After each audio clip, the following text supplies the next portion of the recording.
Common Sense, we welcome you to the 12th annual event honoring Thomas Paine, America's greatest patriot, and whose words were the rallying cry for the American Revolution. I'm Jeffrey Morris, and in a few minutes we'll be hearing from our guest speaker, Congressman Jamie Raskin. And he will be speaking, as you know, he was the manager for the Congress in the second impeachment of Donald Trump for his imprudence in attacking the Capitol. We have some people here tonight which I'd like to recognize. Al Borowski. Al is a member of our greatest generation, and he was an infantryman in World War II. He fought in the Battle of the Bulge. He was wounded 2 times. And may I just say it this way, when you wake up in the morning and your water heater is broken and you complain, you should think of people like Al, who spent 12 months in the field carrying an 80-pound rucksack when it was 11 degrees. Rained on him, snowed, no breaks. So be thankful for guys like Al, and let's give him a hand.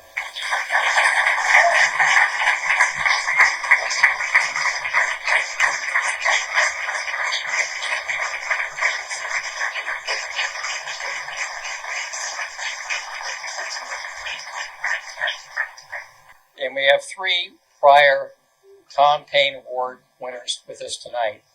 The first lady-elect to recognize, where's Rana? I know you're here. I think everybody knows Rana, this slightly built lady who weighs about 85 pounds, maybe Rana, 88. Just say it. This young lady took it upon herself. She's going to be 90 in a week or so.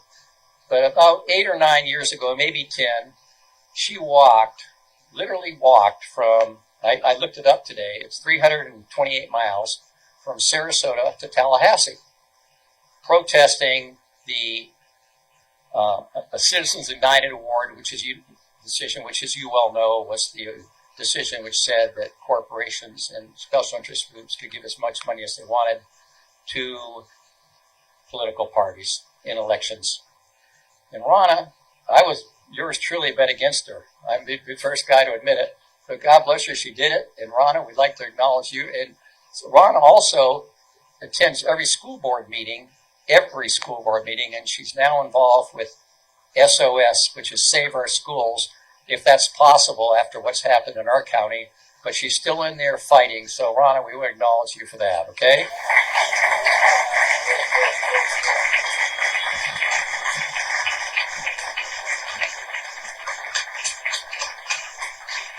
And then a lady who's here every day, we all owe a debt of gratitude, and that would be Arlene Sweeting. And I think of her as a beacon in the darkness. Arlene started Fogartyville approximately 20 years ago.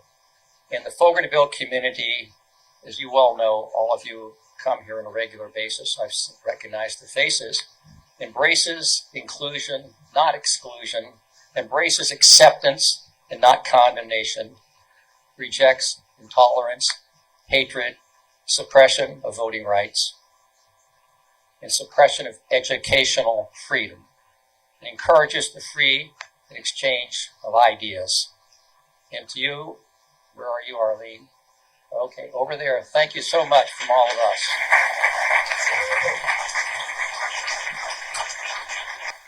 And then Tom Walker, who's kind of unanswered here, who's a quiet man, understated guy, I think of as him. He's a former board member of WSLR. He's a co-host of the Peace and Justice Report. He's a leader of the Great Books Club, and he's involved in numerous projects where he's under the radar.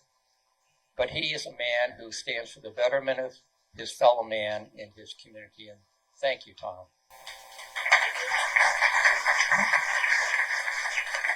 In 1 minute, a little plug for our group, Florida Veterans for Common Sense. We've been around since 2003 in opposition to the war in Iraq. We turned out to be right, unfortunately. We have 3 groups going right now. They're active, the Environmental Working Group, and we have 3 guys, John Durovic, I can't remember who's here now. I'm sorry, my name old. Who am I remembering? Jack Merriman, Gene Jones, and Cody Heller. spoke before the DeSoto County Commission after waiting 10.5 hours to speak because the phosphate company wanted to mine on both sides of Forest Creek, which is a major tributary to the Peace River, which supplies water to 6 to 8 million people in Florida.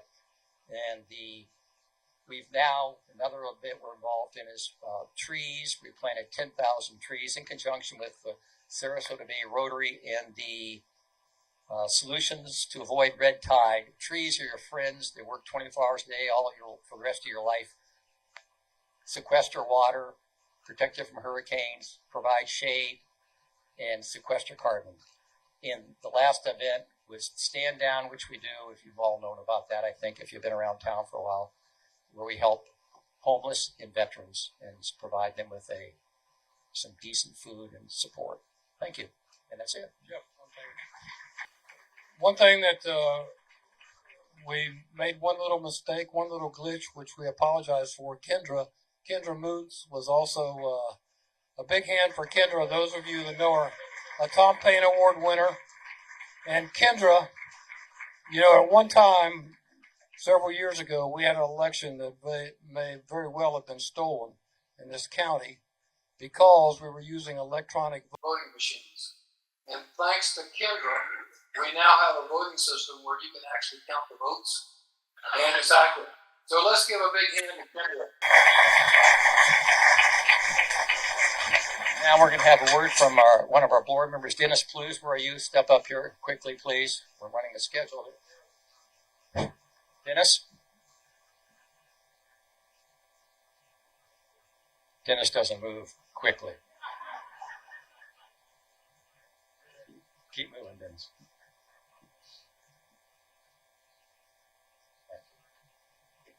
Thank you, my friend.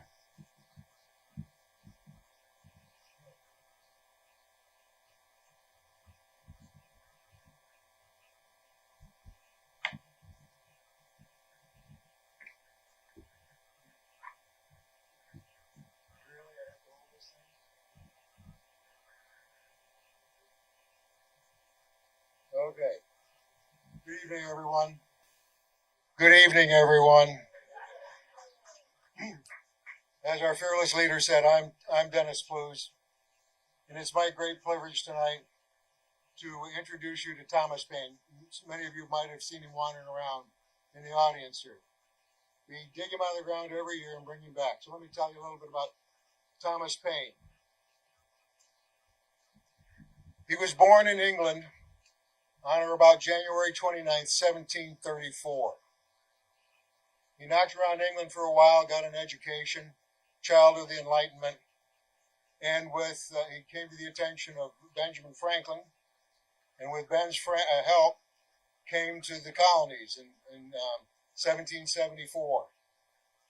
And he was a powerful personality, a voracious reader, and he was influenced by the Voltaire, Rousseau, John Locke, and Ben Franklin was one of his influencers. So Ben got a hold of him and brought him over here to the States, where he became intertwined with the other founding fathers. And during the Revolutionary War, he became a member of Washington's staff. And in 1776, we all remember that year, he wrote a little book, 47 pages long, entitled Common Sense. That's where we get our name, Florida Veterans for Common Sense, in honor of the work he did. Those 47 pages ridicule the English monarchy and laid a blueprint for representative democratic government.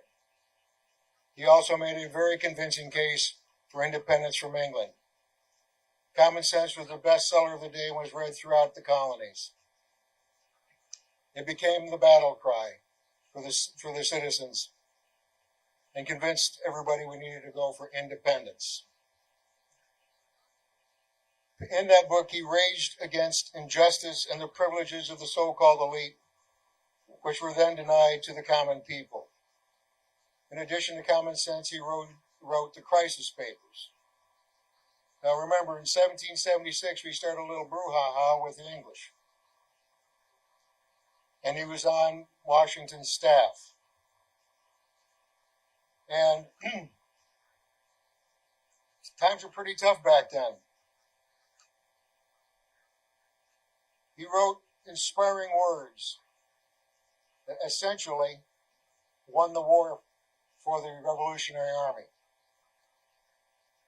He wrote words like, and these are commonly used today even, the sun never shined on a cause of greater worth, and we have it in our power to begin the world over.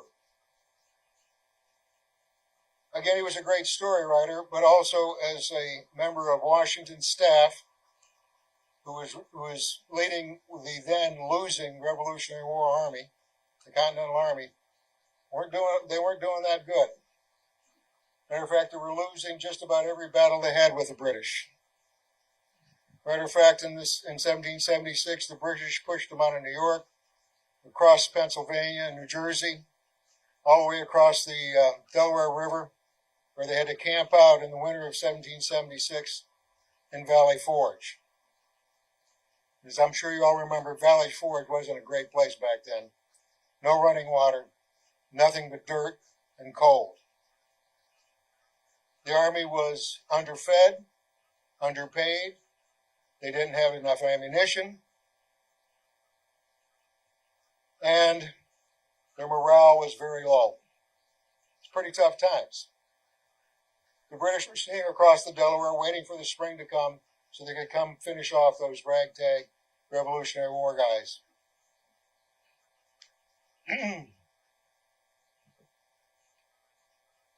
The Army was, again, without any real support.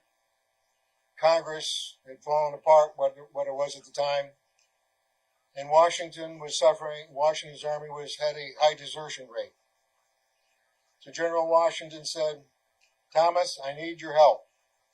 I need you to write something inspiring to bolster the morale of the troops and help them stay the course and beat the British.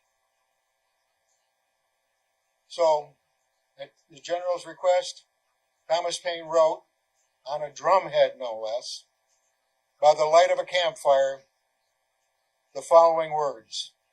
You've heard them before. These are the times that try men's souls. The summer soldier and sunshine patriot will, in this crisis, shrink from the service of their country. But he that stands it now deserves the love and thanks of man and woman. Tyranny, like hell, is not easily conquered. Yet we have this consolation with us, that the harder the conflict, the more glorious the triumph. These words were read to Washington's army, and those words recharged them and inspired them.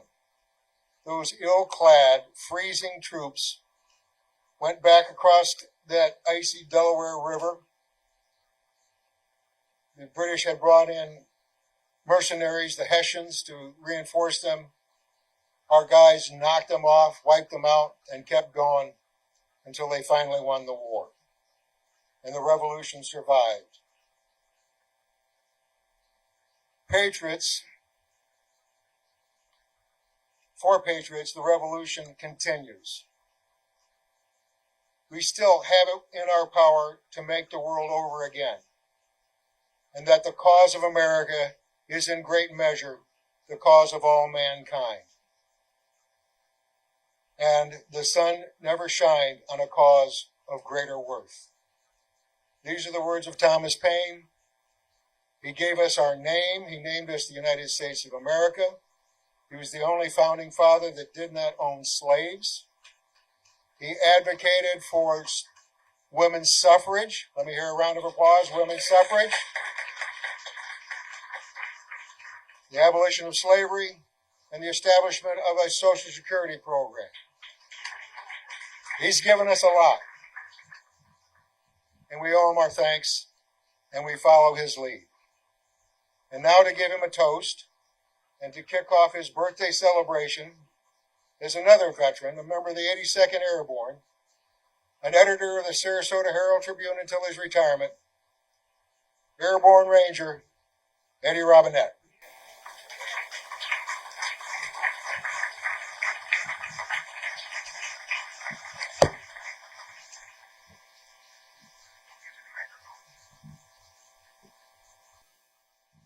Dennis, you stepped all over my material. I'm sorry. I'm sorry. You know, when my friend Jeff got in touch with me and asked me to do this, and it came out of the blue, two words instantly came to mind. Oddly enough, those words were "good troubles." Now, I know all of that. Said, "Wow, this guy who talks like he's got a mouthful of grits. He didn't even know what century he's in."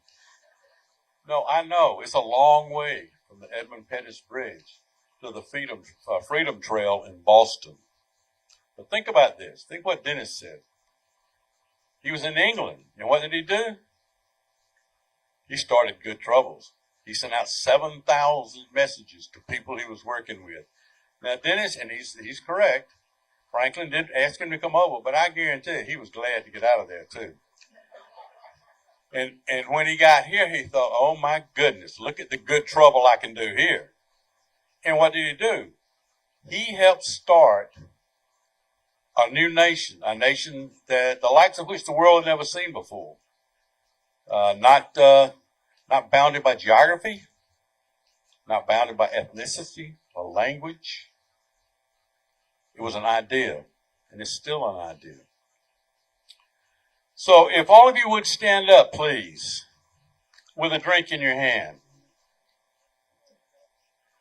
Get a drink, Dennis.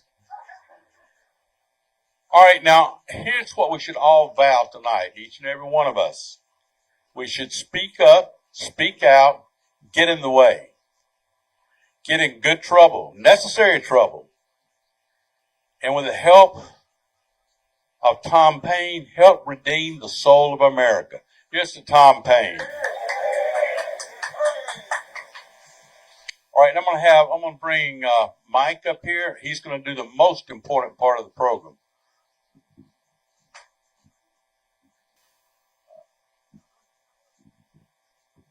Good evening. It's my pleasure to introduce to you the Volunteer of the Year and present that award, which is a t-shirt of our veterans group, to that person. He is a scientist, a teacher, loyal friend of the environment, a soldier, and chief tree hole digger and tree planter. He has spent 3.5 years under the water as a submariner for the U.S. Navy, and from that experience got his love of water management, clean water, and water. He entered a 36-year. Jack Merriam, why don't you start working your way up here, please? He, for 36 years, advocated for the health of our local environment and ecology. He's been a membership. You can go on up, Jack. He has a membership in state resource agencies. He's consulted many of our various counties in the area on best environmental practices. He teaches classes on just about every aspect of the environment. He was the inspiration behind the Sarasota tree planting program. If you go out, take Weber, almost to Beneva, there's about 3 long blocks of the most beautiful oak trees. Think Jack Merriam. He was heavily involved in the Celery Fields project, you know, the hill that's out there past the interstate. That has now become a nature trails and a great birding paradise. Bird watchers all over the place. He also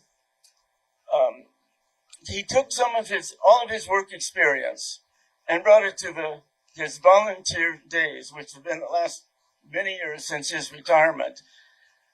He's back at the celery fields. As Jeffrey mentioned, we planted the first microforest.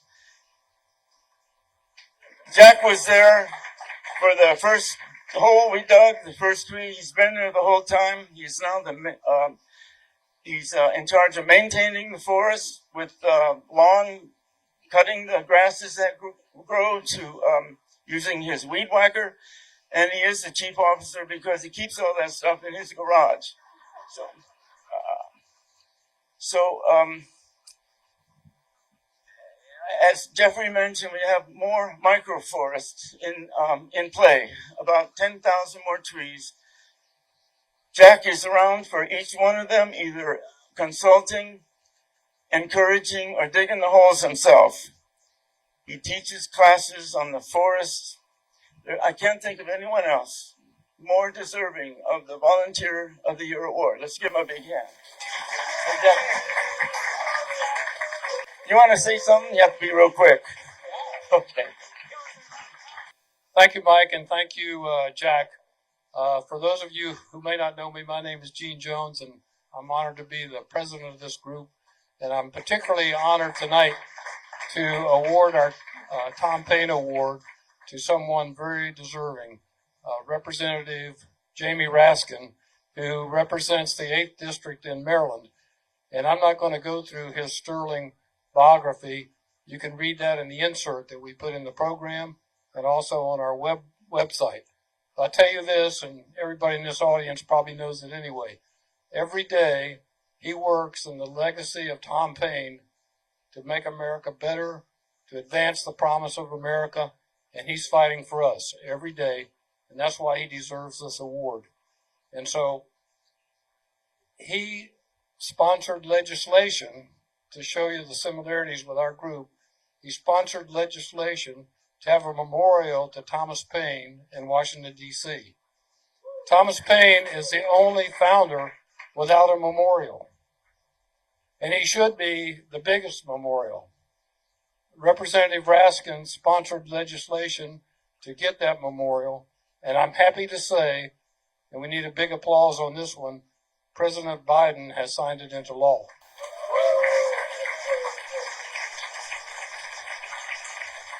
So we can make progress. And to show you another way that Jamie Raskin is connected to our group, not only do you have to have legislation to get a memorial, but you have to go through this bureaucratic process and have approval from the Memorial Commission in Washington, D.C. Well, our group was asked to make a presentation on behalf of obtaining that memorial, along with other groups. So I made up a nice talk about Thomas Paine and why we should have a memorial, etc. Well, Representative Raskin, since he was the sponsor of the legislation, was also going to speak. And because of his schedule, he spoke before me. That's a sinking feeling, let me tell you, because a lot of the remarks that I wanted to make, he made them, and he made them so well and made them so much better than I could ever make that when I got up to speak, I said, well, we just agree with Representative Raskin. Thank you. So I'm very honored tonight to present our Thomas Paine Award to Representative Jamie Raskin in recognition of his principled and courageous leadership while investigating the January 6th insurrection at the United States Capitol. We have a Thomas Paine quote, "Those who expect to reap the blessings of freedom must, like men, undergo the fatigue of supporting it." And that's our award, which we will send to Representative Raskin. So now we're at that critical point in the program where our technological savior, Rick Scissors, is going to make this all come together. Well, what we should do is have Tom Paine come up where we can give him another round of applause. Where's Tom?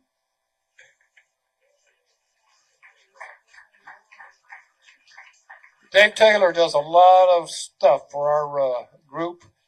He is playing Tom Paine tonight, and we have to give him credit because he's one of the few that could wear that heavy uniform.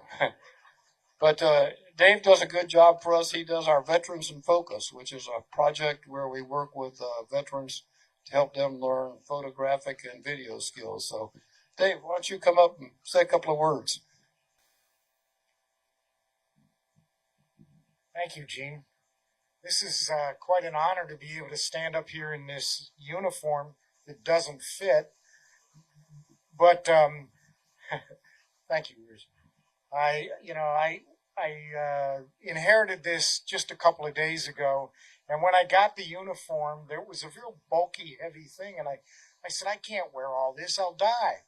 And I found out that when I Googled how to wear this outfit, that we had a winter outfit and a summer outfit.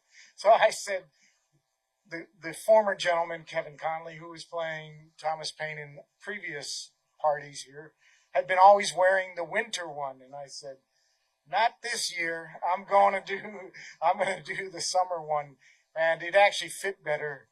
But I found myself in this position, and I was dreading it all day. And all of a sudden, when I got here, I just, my spirit lifted, and I really enjoyed walking around talking to everybody. And thank you all so much for engaging me. It's an honor to be able to do this. So thank you. Representative Raskin, welcome to our party. We just made a presentation to you before you signed on of our annual Tom Paine Award, and we're so proud to be able to do that. And what we said when we made that award was that you are fighting in the legacy of Tom Paine every day to fulfill the promise of America and make America the country that we can be. We don't have to stand back and fall into the hands of tyranny. And as Thomas Paine said, as you know very well, to maintain democracy, we have to keep working at it. We can't just stand by passively, or it's going to slip between our fingers. So we really appreciate all the wonderful work that you do, and we're very honored to give you the Tom Paine Award. Man, well, look, first of all, do you guys really exist? I want to get this straight. Okay, you're in Florida.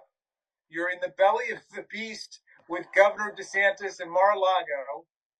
You are progressive veterans, and you're honoring Tom Paine, and you're giving me this award. Do I have this straight? The progressive Floridians for Tom Paine in the middle of the belly of the beast with all of the nonsense and disinformation and propaganda coming out of Mar-a-Lago and Governor DeSantis. I love you guys, and I'm thrilled. I'm honored to receive this award. I don't know that I deserve this award, but I will work every day of my life to deserve this award and to live up to the high ambitions of your amazing group. Well, will you just tell me, where are you meeting in this state right now? We're in Sarasota, which is just south of Tampa. All right. Well, have I won the right to give you guys a little speech right now? We were really like that. All right. I'm going to give you guys a little speech because we share this common passion in the great Tom Paine, who he was so far ahead of his time, you know, they couldn't even understand what he was talking about, you know. But Tom Paine's enemies are our enemies today. It's just that the means of their destruction have increased so much more with their wealth and their power and their money, with the internet, with propaganda. But we're up against the same things. I mean, what was Tom Paine fighting against? He was fighting against theocracy. He was fighting against autocracy. He was fighting against kleptocracy. He was fighting against ignorance and superstition and control over people's minds with propaganda. And so I'll just give you a little example of what I've been working on this week. And it's so much in the spirit of Tom Paine, because look what we've learned about Jared Kushner, who was high-ranking White House executive, of course, the son-in-law of then President Donald Trump, who took over Middle East foreign policy. And when the Trump administration started, he insisted that Trump make his first state visit to the Royal Kingdom of Saudi Arabia. An interesting suggestion, given that Saudi Arabia is one of the worst human rights abusers on the planet Earth, one of the leading administrators of the death penalty, which of course Tom Paine hated. Chop, chop, square, they will routinely round up dozens of people and execute and behead them. Oppressors of women, violators of human rights, vicious oppressors of practitioners of non-Muslim religions, the Christian religion, Judaism, fomenters of anti-Semitism, et cetera, et cetera. So, but Jared Kushner was adamant that Trump take his first trip to Saudi Arabia. This was opposed by even Trump's dismal foreign policy establishment. Secretary of State Tillerson thought it was a ridiculous idea. Even Donald Trump thought it was an appalling idea. But somehow, Jared Kushner convinced him that this would be in the best interest to go to Saudi Arabia. Presumably not in the best interest of the country, but in the best interest of Donald Trump and the Trump family. And so they went there, and that began a very long and cozy and intimate embrace between Donald Trump and His Highness, the homicidal crown prince of Saudi Arabia, Mohammed bin Salman. So while they were engaged in massive human rights violations against the people of Saudi Arabia, while they engaged in a bloody war of aggression against the people of Yemen, while they blockaded Qatar, Donald Trump stood by them the whole time. And then even in October of 2018, when Mohammed bin Salman ordered the kidnapping and the assassination and the dismemberment by drawing and quartering of Washington Post contributing columnist Jamal Khashoggi, Donald Trump and Jared Kushner covered up, and Jared Kushner helped to coach the Crown Prince on the fact that this was a rogue operation, which apparently the Crown Prince didn't even understand the concept of that because they were his agents. But as Trump came to brag to Bob Woodward and reported interviewed, we saved his ass. And then when he sent Secretary of State Mike Pompeo over to Saudi Arabia, he said, tell the Crown Prince that he owes us.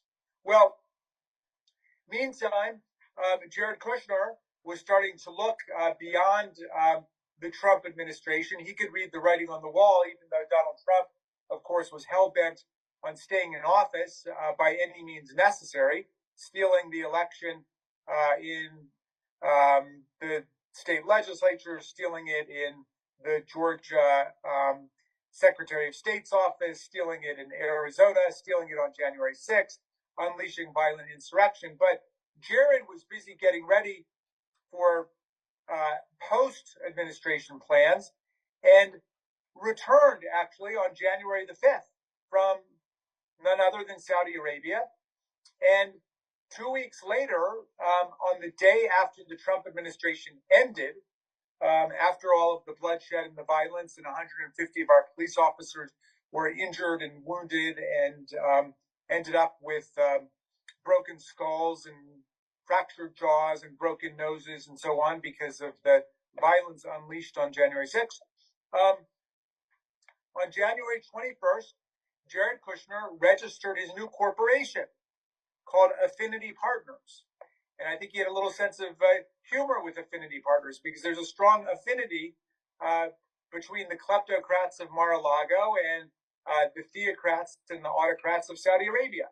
And he brought back from Saudi Arabia a $2 billion investment. That's a B, not million, billion. A $2 billion investment, which accounted for more than 99% of the capitalization of his new company. Now, that money came from the people of Saudi Arabia, the Sovereign Investment Fund of Saudi Arabia, the independent board recommended against doing it. They didn't want to give it to this new company that had sprung up overnight, saying that they had no experience and why would they give them $2 billion? The money would all disappear. They didn't want to give them a dime, but they were overridden by the Crown Prince, Mohammed bin Salman, and that money went in, accounting for more than 99% of the money in Jared Kushner's new account. Now, it so happens that the framers of our Constitution had some ideas about this, and Tom Paine influenced them very heavily. Our Constitution, in Article 1, Section 9, Clause 8, forbids the receipt of any money from princes, kings, or foreign states by a president or anybody holding any title or office under the federal government without the explicit consent of the Congress of the United States. And yet, he ends up bringing back $2 billion from the Prince of Saudi Arabia.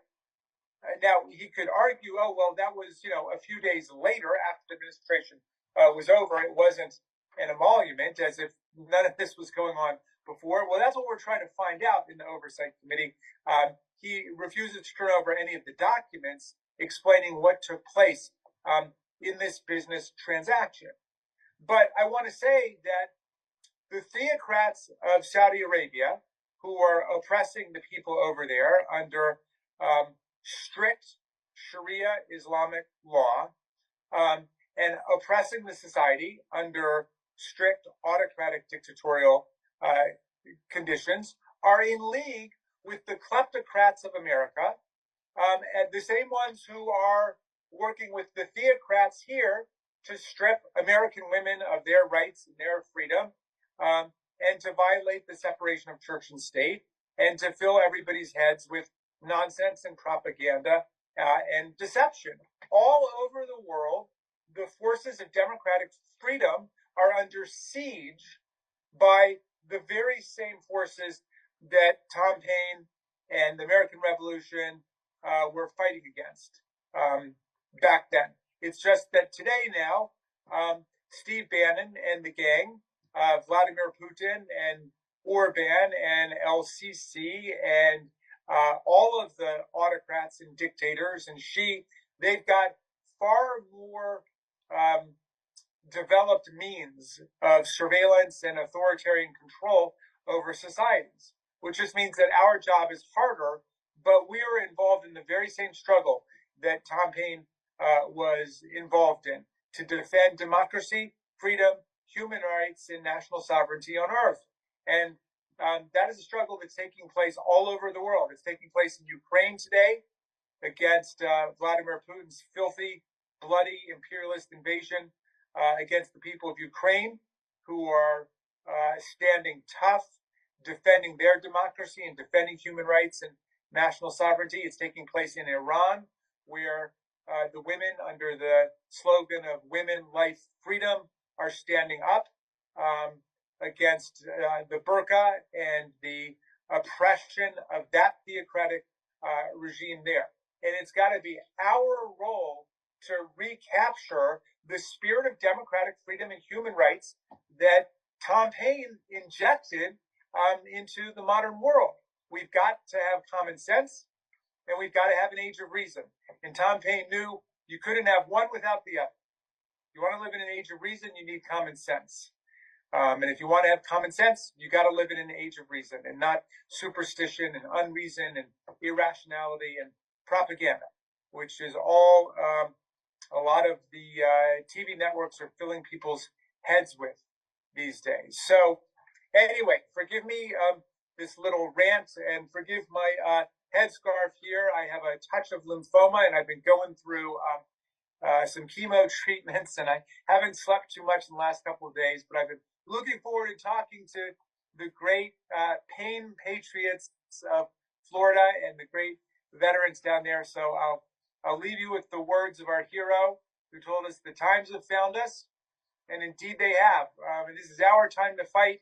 And these are the times that try men and women's souls.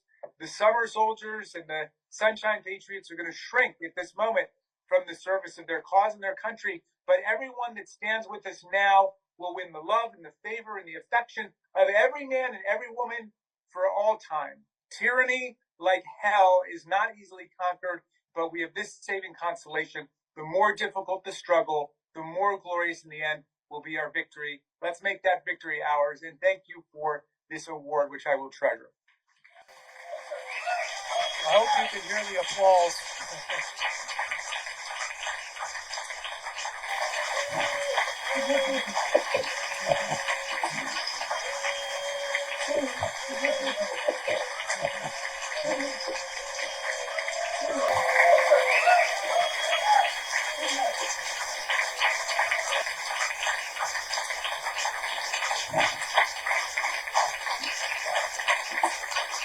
Thank you, everybody. We would like to have a question and answer, but I'm sure everybody understands with when you're going through chemotherapy. Can you imagine that? Being awake for 2 or 3 days. Is he back? Oh, good. I got a few minutes. If you want to ask me a question, that's yes, great. Yes, sir. We would love to ask you a question. I would start it out. Tell us about the Free Thought Caucus. That caught my attention when I read some of your bio. Well, but my friend Jared Huffman and I said, we need a caucus that's actually going to stand up for the separation of church and state, for the First Amendment, for the founding values of the country, for not just Paine, but Jefferson and Franklin and James Madison. And, it seems like we have a prayer breakfast pretty much every other day or something going on like that. That's cool. 1,000 flowers bloom, but we should be paying attention to some of the founding texts of the Constitution and the things that make America what it is. I mean, ours is an Enlightenment Constitution. And so we now have, I think, 16 members, but we're about to start a real recruitment drive and to get people to join and to be standing up against, the kind of religious fanaticism that we saw on January 6th. The white Christian nationalist component of that assault on the Capitol was a core part of it. I mean, along with the Proud Boys and the Oath Keepers, the 3%ers, and of course, the inside political coup machinations of Trump and Bannon and, the inner team. So, but the white Christian nationalists were quite dominant that day. One thing that, as veterans, we're very concerned about, and that is in some places in the military and the Navy's having a problem with this right now, we believe, is mandatory religious observance, etc. in the military. The beautiful thing about the First Amendment, the Establishment Clause and the Free Exercise Clause, is they go together because, everybody should understand if we allow religion to be established, it's going to be taken over by one team, and so anybody who really believes in religious pluralism and free exercise, as I do, has got to be totally opposed to establishment of a religion. Because what happens is one team gets in, and in, Utah, it might be Mormon. In New York, it might be Protestant. In Texas, it might be Southern Baptist, and they oppress, the Mormons or the Catholics or whatever. But that's the history of religion. And so, the framers understood that point, that you've got to try to, just the way that you're going to defend free thought and free thinking and people's right not to participate in religion is to participate, everybody's right to participate in whatever religious worship they want against the establishment of an official state orthodoxy. Thank you very much for those comments. I know there's questions in the audience. Yes. A question, that everyone has on their mind is, when will Donald Trump get indicted? Well, I mean, your guess is as good as mine, but I mean, the guy's like a one-man crime wave, so there's a lot of suits out there. There's a lot of prosecutions that could happen. I mean, they've got him dead to rights in Georgia when he called up and he said, I'm just looking for 11,781 votes. That's all I want. I mean, that's not Donald Trump trying to stop vote fraud. That's Donald Trump trying to commit vote fraud, So that one could come down any day. I understand that the grand jury is very close there. You got the payoffs to the porn stars, the hush money of hundreds of thousands of dollars, and that one apparently is very close. You've got the special prosecutor in the Department of Justice on January 6th. When if you watched our hearings that we did, of course, I finished up by saying there are 4 separate statutory offenses, which we view as essentially open and shut cases of interference, deliberate interference with a federal proceeding, attempt to commit fraud against the United States by filing the counterfeit electors, incitement or aiding and abetting insurrection, and so on. So, I mean, I just got to feel I'm with Dr. King. I mean, the arc of the moral universe is long, there's no doubt, but it does bend towards justice eventually. So I think he's going to get his comeuppance. I really do. And wouldn't you say it'd be in the next 2 years? In the next year to a year and a half? Yeah, well, no, I think we're talking in the next few months. Yes. Thank you. Are there other questions or comments? Representative Raskin, may I just say, hope you feel well soon again. And this is from an alumna of Washington College of Law from 50 years ago. Thank you for all your How awesome is that? That's wonderful. That means a lot to me. I appreciate it. You're a sweetheart. And I'm doing all right. I'm hanging tough here, and my doctors are optimistic. Get in line if you'd like to ask a question so we save time. Congressman Raskin, thank you so much for being here. We all support you. And when you get better completely, and if by chance the president decides not to run, will you decide to run? We need a Tom Paine man in the White House. All right. Well, I appreciate that. I'm coming down to Sarasota to campaign that. I'm going to kick it off. All right. You're welcome. All right.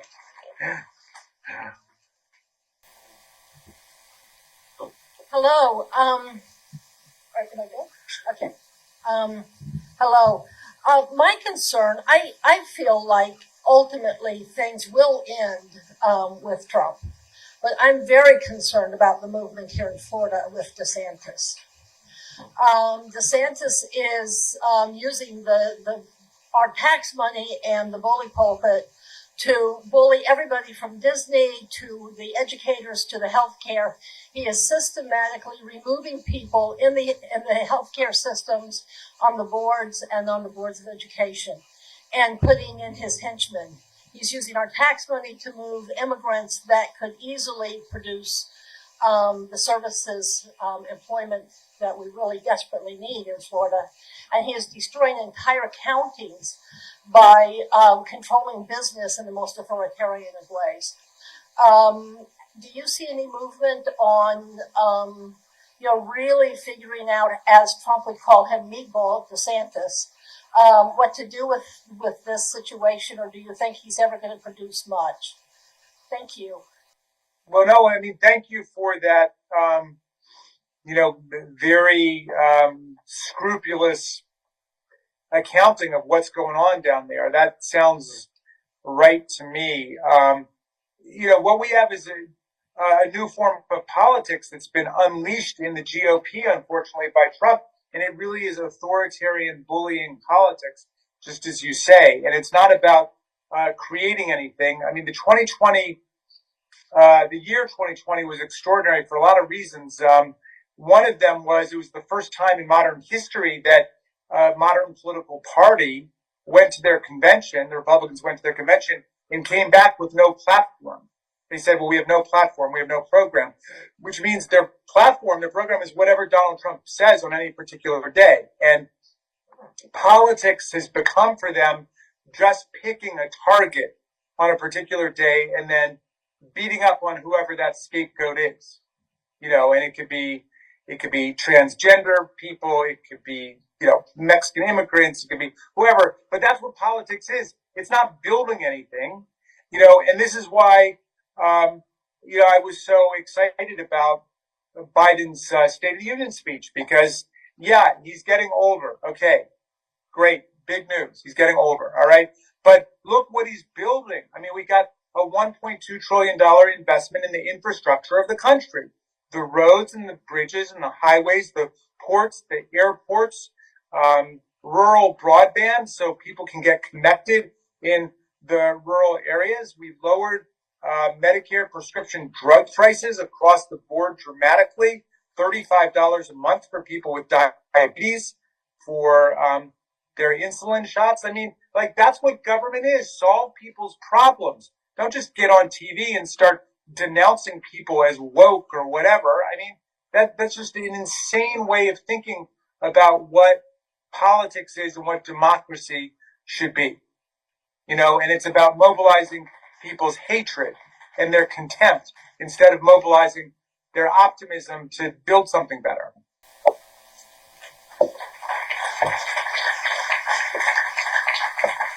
Jamie, I just want to say, as someone who's reading your book, I watched you and all of the January 6th committee in awe of your determination and analytical skills, looking at an almost forensic level at one of the darkest times in modern history for America, and deserve so much praise for the tenacity that each one of you showed.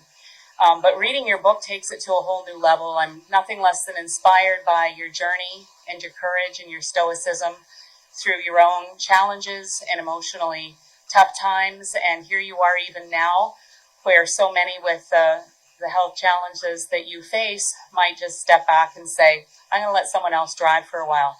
But honestly, I know this group is really inspired by you and your strength and your courage. And thank you for everything you're doing in Washington. Hear, hear.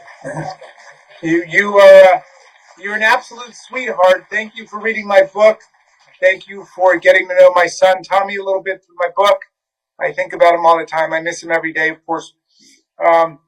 It's just been a hard time for everybody. It's been a real hard time in America. With COVID, the plague, the opioid crisis, the mental emotional health crisis, and the idea that there are politicians who want to pour salt into the wounds of the country instead of trying to help us recover. It's just unacceptable to me, and so I'm not going anywhere until we get through this thing. I'm not going anywhere. Thank you for giving us hope. Thank you.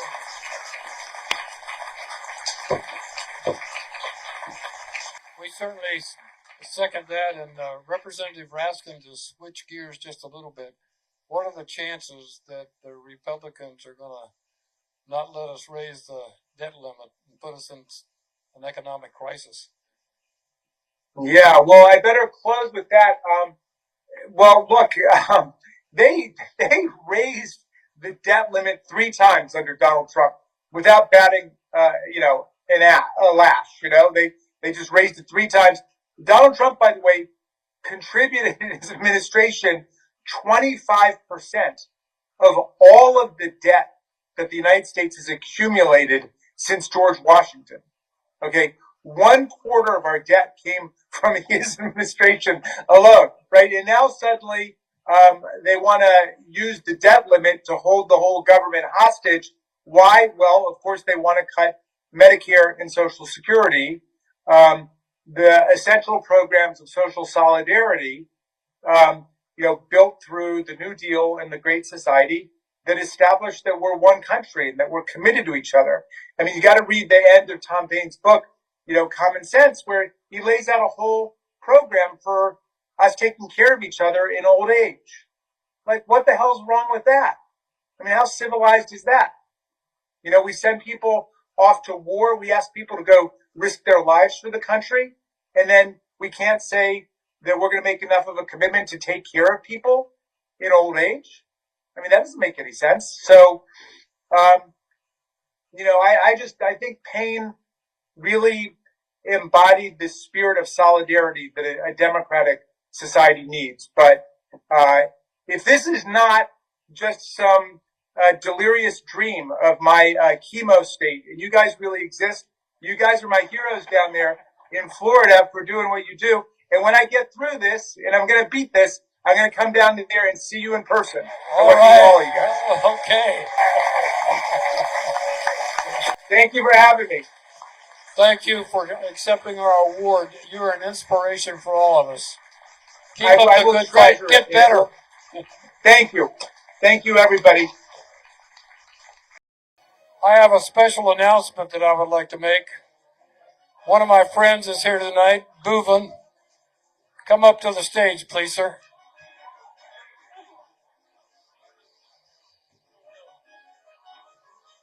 This is my friend, Boovin Unhelker. Is that close enough? Absolutely. And Boovin is a supporter of our group and supporter of veterans. And I'm so proud of him because he is the newest American citizen in this room. So give him a big hand. And tonight, he came for us with a donation to veterans. Boovin, you're the best.